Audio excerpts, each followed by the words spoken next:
Vamos a iniciar con María Teresa Rodríguez López. Ella viene del Centro de Investigación y Estudios Superiores en Antropología Social de CIESA, Unidad Golfo, Jalapa, México. Ella nos va a exponer sobre la migración en tránsito y prácticas de ayuda solidaria en el centro de Veracruz, México. Es profesora e investigadora de CIESA, titular y miembro del Sistema Nacional de Investigadores de 1998. Realizó estudios de licenciatura en Antropología Social en la Universidad Veracruzana y de maestría en Antropología Social en CIESA y maestría y doctorado en Antropología en la Universidad Autónoma Metropolitana. Sin más, dejamos a María Teresa. Gracias, muchas gracias. Buenas tardes, estoy muy contenta de estar aquí. Agradezco mucho a Mario y a los organizadores su hospitalidad y lo bien que han organizado este evento, del cual estoy aprendiendo muchísimo. Bueno, yo soy parte de un laboratorio mixto internacional donde estamos trabajando, y vengo como miembro de tal laboratorio, en el cual estamos trabajando en instituciones académicas de México, Francia, de Centroamérica, de Flaxo, y de alguna manera a partir de este laboratorio es que iniciamos el contacto con Mario sobre cuestiones que son de interés crucial para nuestra zona. Entonces, bueno, mi punto de vista es académico. No he tenido oportunidad de colaborar en labores de acompañamiento o de otro tipo de gestoría con las organizaciones de ayuda a migrantes, pero admiro muchísimo el trabajo que realizan y me considero todavía, digamos, que es un tema muy complejo en el cual apenas estoy como dando mis primeros pasos. Lo que me interesa en mi investigación en particular es una perspectiva etnográfica del fenómeno migratorio, una perspectiva antropológica desde el punto de vista de los actores sociales, tanto desde los propios migrantes a quienes he podido entrevistar en la región central de Veracruz, como de algunos grupos de ayuda solidaria que están haciendo trabajo con estos migrantes desde un ámbito privado, digamos, no desde una esfera pública ni institucional. Es decir, considero que la cultura de la hospitalidad, o sea, en contraparte un poco con lo que vimos en las últimas dos presentaciones de esta mañana, donde se destacaba justamente pues esta problemática tan fuerte, tan cruel, digamos, todo el tipo de abusos, vejaciones, atrocidades que sufren los migrantes cuando pasan por México,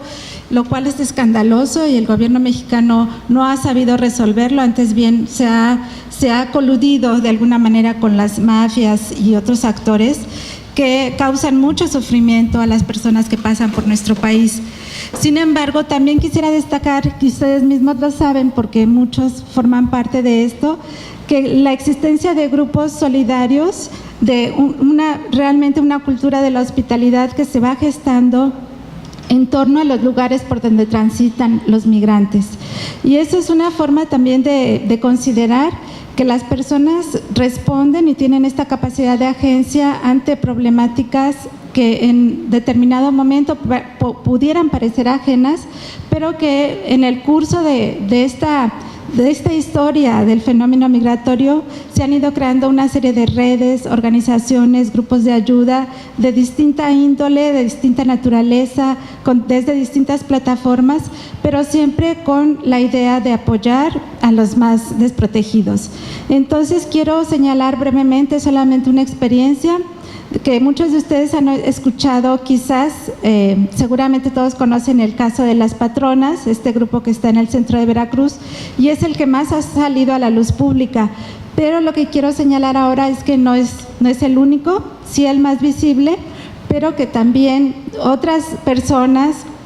del mismo origen, en la misma situación, digamos, de marginalidad que los migrantes, están apoyando y están construyendo una esfera de acción muy válida y que merece mucho reconocimiento. Bueno, como hemos visto en las anteriores ponencias, pues el flujo migratorio desde Centroamérica ha aumentado, en especial desde los países del Triángulo del Norte, que son Guatemala, Honduras y El Salvador, pero como les decía, han surgido una diversidad de actores organizados e iniciativas ciudadanas que rebasan las fronteras que establece el sistema político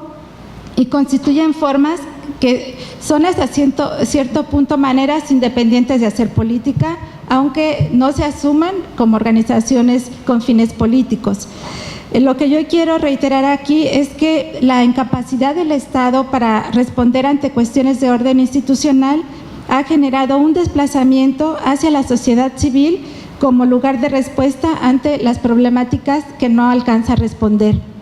De esta manera he hecho un mapa muy sintético de algunos de los lugares en donde por todo el país, por todo México, se encuentran lugares que proporcionan ayuda a los migrantes, ya sea como albergues, como comedores gratuitos o como lugares donde ellos pueden acudir en determinados casos. Todos estos son solamente una muestra, y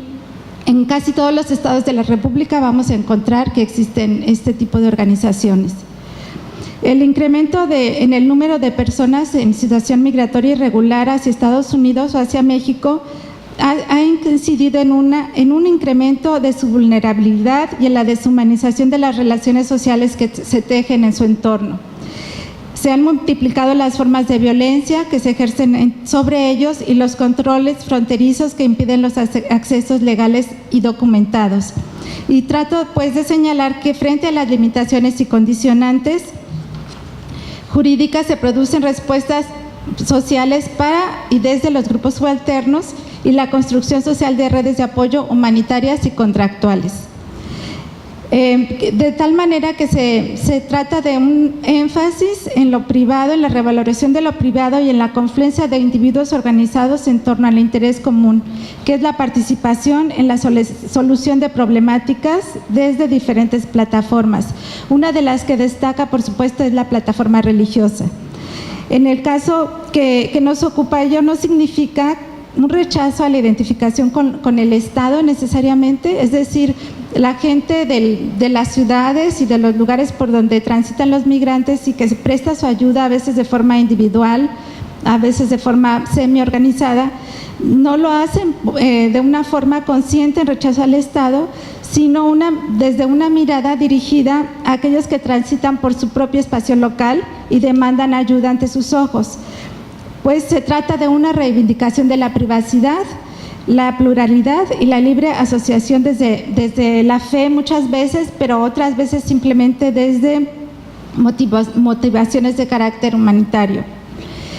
Pues estas formas de circulación de personas legales o ilegales, entre comillas, contribuyen pues a la redefinición de colectivos y de campos de poder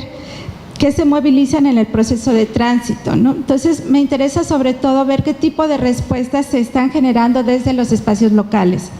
Desde las agresiones físicas, que es algo que ya sabemos mucho, pero hasta formas de solidaridad organizadas que expresan de esta manera su agentividad y vuelven la mirada hacia los más desprotegidos. La atención de la opinión pública se ha desatado a partir de los registros de la prensa sobre los viajes a bordo del tren La Bestia y que han despertado conciencia. Me interesa subrayar aquí pues que en México todos sabemos y muchas personas están conscientes de estas atrocidades y sufrimientos que viven los migrantes y de las medidas de control oficial que se han hecho mucho más virulentas, que los ataques, secuestros, extorsiones, etcétera, que contribuyen a colaborar con Estados Unidos en su tarea de impedir su llegada a aquel país. Bueno, no quiero tardarme mucho sobre esto porque ustedes ya saben toda esta situación que ya nos fue proporcionada en la mañana, sobre toda la situación que pasamos en México frente a este fenómeno tan complejo. Simplemente aquí tengo un breve registro, que seguramente faltan muchas organizaciones, pero hay una gran cantidad de miembros, de grupos organizados, de redes y de redes y de colectivos de distinta índole que están trabajando en la ayuda a migrantes. Muchos de ellos, como les decía, desde la plataforma religiosa, y por supuesto no quiero detenerme en esto porque no es mi objetivo. Quiero más bien destacar la acción mucho más concentrada de personas que desde el ambiente campesino y desde sus propias posibilidades están trabajando en la ayuda a los migrantes. Bueno, en fechas recientes ha adquirido visibilidad la acción de estos grupos organizados. Todos ustedes conocen al grupo Las Patronas, que ha destacado y ha llamado la atención de la sociedad civil y de diferentes organismos internacionales en esta misma región y aún más en la misma localidad que se llama Guadalupe la Patrona y pertenece al municipio de Amatlán de los Reyes, en Veracruz. Es en el corredor del Golfo de México, un lugar por donde han pasado los migrantes en el tren desde hace más o menos 20 años, pero que en las últimas fechas, desde hace, digamos, unos 10 años para acá, se empezó a incrementar su presencia y actualmente ha sufrido un decremento el flujo justamente por las acciones implementadas a partir del Plan Frontera Sur. Bueno, esta localidad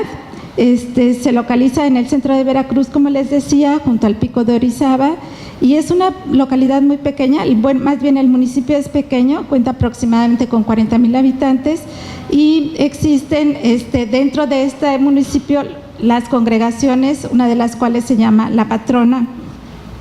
que bueno, es una localidad muy pequeñita, de 3,500 personas más o menos, pero que ha tenido la experiencia del contacto con los migrantes desde hace por lo menos 2 décadas.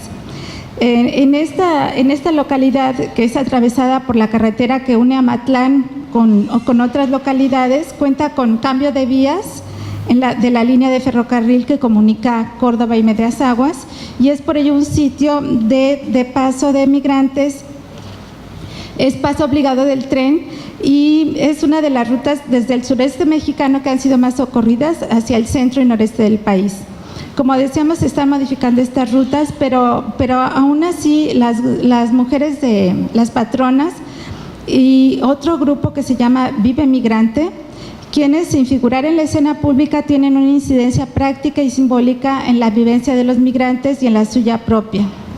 logrando mostrar la articulación de espacios de participación ciudadana vinculados a la religiosidad y a la subjetividad. Las mujeres de Vive Migrante, porque también son igual que Las Patronas, casi todas son mujeres, están organizadas bajo el liderazgo de una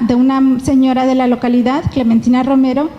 que también, igual que Las Patronas, les provee alimentos diariamente. Diariamente se preparan y se reparten durante el paso del tren a los migrantes durante su paso a bordo del tren. Están integradas en la pastoral social de la parroquia de Amatlán de los Reyes y en la pastoral de la movilidad humana, y pretenden de alguna manera contrarrestar estos efectos deshumanizantes que viven los migrantes. Y para ellas lo principal, como ellas relatan en las entrevistas, para ellas lo principal es como satisfacer o tratar de mitigar un poco el hambre, la fatiga, el miedo, y ellas mismas construyen un imaginario colectivo a partir de la síntesis de los diferentes relatos de los migrantes. Es decir, para ellas pareciera que todos tienen un mismo rostro, no distinguen mucho entre nacionalidades, raza, religión, nada de esto. Para ellas el migrante es una persona que necesita alimento y que está cansada, fatigada, y que vive digamos, una experiencia muy dura. Entonces no les interesa mucho más que preparar alimentos y apoyarlos. Y con muy escasos recursos logran, por ejemplo, entregar diariamente bolsas de alimentos que les son donados por algunas tiendas locales y que son recolectados, y reciben donaciones, por supuesto, de varias organizaciones no gubernamentales y de la propia Iglesia Católica, pero sus recursos son bastante precarios. pues en este sentido, me parece que estas mujeres que son campesinas y muchas de ellas tienen también familiares que son migrantes, que se han ido a trabajar a los Estados Unidos, porque en esta región, que es una zona cañera, ha habido también una crisis económica fuerte a partir de toda la crisis que se vive en México, la crisis económica que ha hecho que muchos de sus maridos estén fuera de la comunidad. Entonces ellas de alguna manera comparten esta experiencia de la separación familiar, y lo que hacen es como colaborar con personas que desde su imaginario podrían ser sus familiares, sus hijos o sus esposos, ¿no? Quienes se encuentran también en un país extraño y lejano. El paso por este municipio forma parte de esta extensa frontera vertical del territorio mexicano, y lo que considero yo es que las mujeres del grupo Vive Migrante, que me interesa resaltarlo porque las patronas todo el mundo las conoce, pero dado que llevan ya muchos años figurando también en la escena pública y se ha destacado mucho su labor humanitaria, han recibido recientemente muchos más apoyos de distintos organismos, incluso premios, y ustedes saben que están realmente trabajando de una manera muy comprometida, y eso les ha brindado la oportunidad de acceder también a mayores recursos. Pero estas personas que son, digamos, más invisibles en la esfera pública, sin embargo, con muchos menos recursos, tratan también de participar en esta transformación de subjetividades, llamo yo, que modifican los estilos de convivencia y de representaciones sociales. Es decir, la gente de la localidad sabe que de alguna manera tiene que colaborar con los migrantes que ya forman parte de su vida cotidiana, ¿no? Entonces, ellas tienen esta habilidad de articular espacios de participación y ciudadanía que se vinculan tanto a historias individuales como a los contextos locales y globales, pero sin moverse de su ámbito privado. Muchas de ellas nunca han salido de esta región, de su comunidad, bueno, del municipio y de las ciudades más cercanas, que son Córdoba y Orizaba. Sin embargo, logran como entender que hay una dimensión que va más allá de su localidad, y tratan de aportar, de realizar un ejercicio de su ciudadanía sustantiva, le llamo yo, ampliando lo público y lo político desde su esfera privada. Entonces, este tipo de prácticas ciudadanas que están orientadas por valores éticos y coinciden en la búsqueda de igualdad y justicia para todos, creando un escenario que permite relativizar el antagonismo potencial que existe en el plano social, dirigiendo la mirada hacia el otro. Ellas lo que logran es poner en escena los conflictos existentes, haciendo visibles las diferencias, interviniendo de manera activa y deconstruyendo la idea del otro como adversario, ¿no? Esta idea que a veces,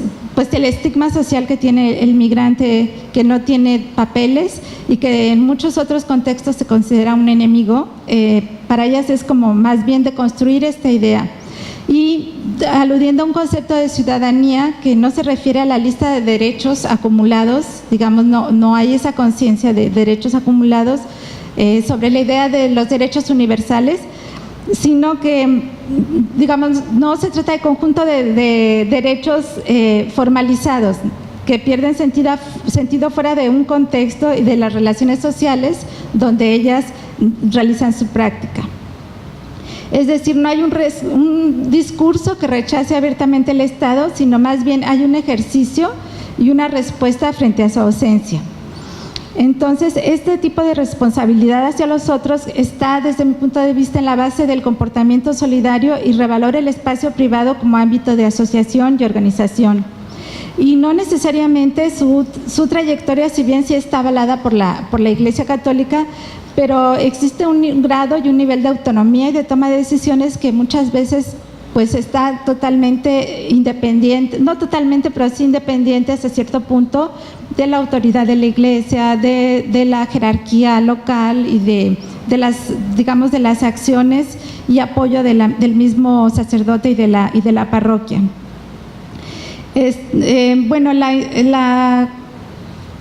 Quiero abreviar un poco porque,